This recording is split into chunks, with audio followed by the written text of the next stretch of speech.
रामचंद्र भगवान की, बागेश्वर बालाजी की, दादा गुरुजी की। हम अभी बैठक कर रहे थे ऊपर, पद यात्रा की लगातार लगी है।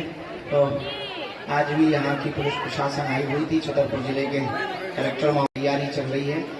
और लगभग छतरपुर जिले में हम 4 दिन रहेंगे। 4 दिन के बाद में फिर यूपी को भी पकड़ेंगे, यूपी के बाद में फिर रामराजा ओरछा को पकड़ेंगे। तो यहाँ की पूरी प्रशासन व्यवस्था, बागेश्वर धाम की पूरी मंडली, बागेश्वर धाम के सभी सदस्य तन मन धन से लगे हुए हैं कि हर हाल में। अभी एक विदेशी संपन्न कुछ लोग हैं, लगातार हिंदुओं को टारगेट कर रहे हैं। भारत में एक विचित्र आदमी है, अभी उसने बयान दिया, तौकी रजा है, उसने बयान दिया है कि हम अगर रोडों पर आ गए तो रूह कांप जाएगी। और उनको ये नहीं है पता कि अगर हम भी आ गए तो उनका क्या हाल है। तो उन्होंने कहा है कि दिल्ली जाएंगे। हमने कहा ठीक है भैया, तो हम दिल्ली जाओ, हम रामराजा ओरछा जाएंगे, झंझट खत्म। तुम दिल्ली आओ, हम रामराजा ओरछा जाएंगे, तुम भी कम नहीं, हम भी कम नहीं। लेकिन देखो वो 20% हैं, फिर भी उनकी औकात देख लो। अपन 80 हैं, फिर भी घर से बाहर नहीं निकल रहे। यही है क्योंकि हिंदुओं में एकता नहीं है, इसलिए हिंदू पिछड़ रहा। और वर्तमान में हिंदू कई राज्यों में अल्पसंख्यक हो रहा है। अब हमने प्रण लिया है, पदयात्रा करके भारत के हिंदुओं को जगाएंगे, जात पात और ऊंच नीच को मिटाएंगे। लगातार सियासत चल रही है इस बयान को लेकर, आप किस नज़र से इसको देखते हैं? लगातार विपक्ष भी इस पर भगवा को टारगेट कर रहा है, साधु संघ बता रहे हैं इस तरीके की साधु की भाषा नहीं हो सकती है, आतंकी भाषा बता रहे हैं इस तरह की सब। राजनेताओं का अपना अपना विषय है, राजनीति अपने अपने हिसाब से सब लोग बोलते हैं। पर बटोगे का अगर हम अपने हिसाब से अर्थ लें तो हम अगर जात पात में बटेंगे तो निश्चित रूप से धर्म विरोधी, देश विरोधी लोग हम लोगों को काटेंगे, विदेशी सत्ताएं काटेंगी, चीन पीछे ही लगा हुआ है। तो ये हम लोग हर चीज़ को विवाद की दृष्टि से देखते हैं। हर चीज़ को संवाद की दृष्टि से अगर देखा जाएगा तो निश्चित रूप से उससे अर्थ बहुत सही निकल करके आएगा। दूसरी बात, बाबा जी ने अगर एज ए मुख्यमंत्री कहा है तो वो उन सबका राजनीतिक बयान है, पर एक साधु होने के नाते अगर दृष्टि से देखा जाए तो उन्होंने सामाजिक समरसता की बात कही है कि हमको अब बटना नहीं है। जो हम पदयात्रा कर रहे हैं उसका उद्देश्य भी यही है कि अब हमको जात पात, ऊंच नीच, भेदभाव, छुआछूत, अंगड़ियों पिछड़े में नहीं बटना है, हमको एक होना है।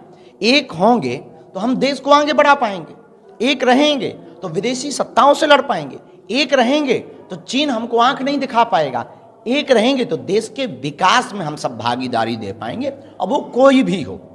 इसीलिए हम पदयात्रा कर रहे हैं। दूसरी बात, राजनेताओं के अपने अपने हिसाब से चलते रहते हैं, हम राजनेता तो है नहीं, हम तो आध्यात्मिक गुरु हैं। तो धर्म से संबंधित अगर आपका कोई प्रश्न हो तो पूछ सकते हैं। जिस तरह की बटोगे आपने बताया, तो कहाँ क्या लगता है आपको, ये किसी साधु की आतंकी भाषा है? नहीं, साधु की आतंकी भाषा क्यों है? वो सही कह रहे हैं।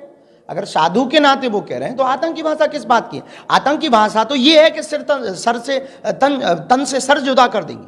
आतंकी भाषा तो ये है कि जिस दिन हम सड़कों पे आ जाएंगे रूह कांप जाएगी।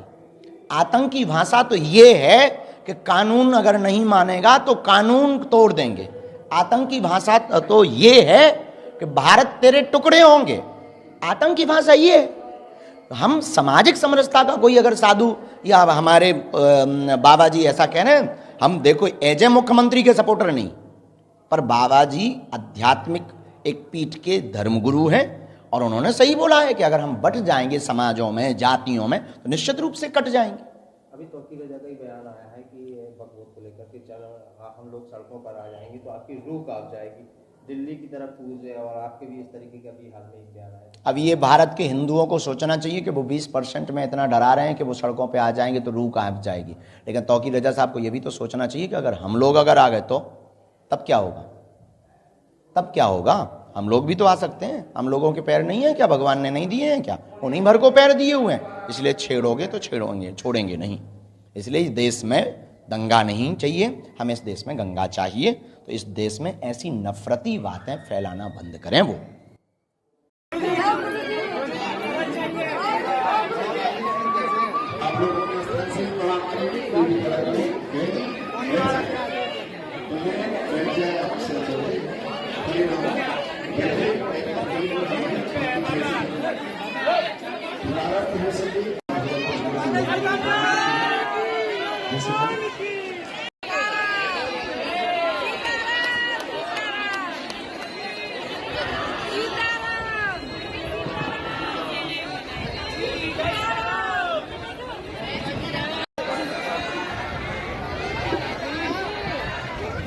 मुश्किल है अरे यार कितना बने